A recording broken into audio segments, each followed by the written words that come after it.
నిజాం రాచరిక పాలనకు వ్యతిరేకంగా కలంతో ఎదురొడ్డి నిలిచిన ధీరుడు సురవరం ప్రతాపరెడ్డి అని ఐటీ శాఖ మంత్రి దుద్దిళ్ల శ్రీధరబాబు అన్నారు.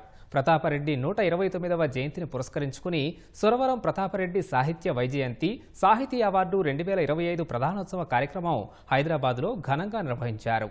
ప్రముఖ సాహితీవేత్త డాక్టర్ భూమయ్య, రచయిత డాక్టర్ సంగిశెట్టి శ్రీనివాసులకు సురవరం పురస్కారం ప్రదానం చేశారు.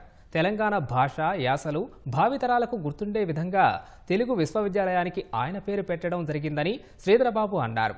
నిజాం కాలంలో తెలుగును ఉచ్చరించే పరిస్థితి కూడా లేని విపత్కర పరిస్థితుల్లో తెలుగు భాష కోసం ఆయన చేసిన పోరాటం తెలుగు జాతి ఉన్నంత వరకు గుర్తుండిపోతుందని శాంతా వసంత ట్రస్ట్ అధ్యక్షుడు వరప్రసాద్ రెడ్డి పేర్కొన్నారు.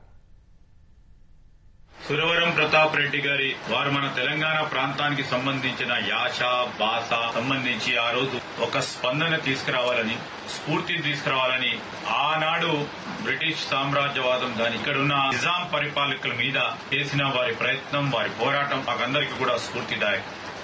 తెలంగాణ రాష్ట్రం ఏర్పడ్డ తర్వాత వారి పేరిట చిరస్మరణీయంగా ఉంచే ఒక కార్యక్రమం చేయాలని తలంపు చేసి సురవరం ప్రతాప్ రెడ్డి గారి పేరిట ఏదో ఒక కార్యక్రమం చేయాలని తలంపు చేస్తే మా ప్రభుత్వం ఈ రోజు తెలుగు విశ్వవిద్యాలయానికి సంబంధించి మరి సురవరం ప్రతాప్ రెడ్డి గారి పేరిట ఈ రోజు చేయడం మీ అందరికీ కూడా తెలుసు.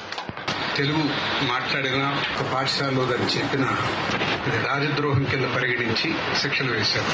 అలాంటి విపత్కరమైనటువంటి భాషకు విపత్కరమైన రోజుల్లో నిలబడి తెలుగు భాష కోసం చేసిన పోరాటం ఇది నిజమైనటువంటి హీరోయిజం. క్లిష్టమైన పరిస్థితుల్లో భాష కోసం నిలబడి ఇంకా తెలంగాణ ప్రాంతంలో ఉన్న భాషకి ప్రాచుర్యం కల్పించాలని ఎంతో తపన పడ్డ వ్యక్తి సురవరం ప్రతాప్ రెడ్డి గారు.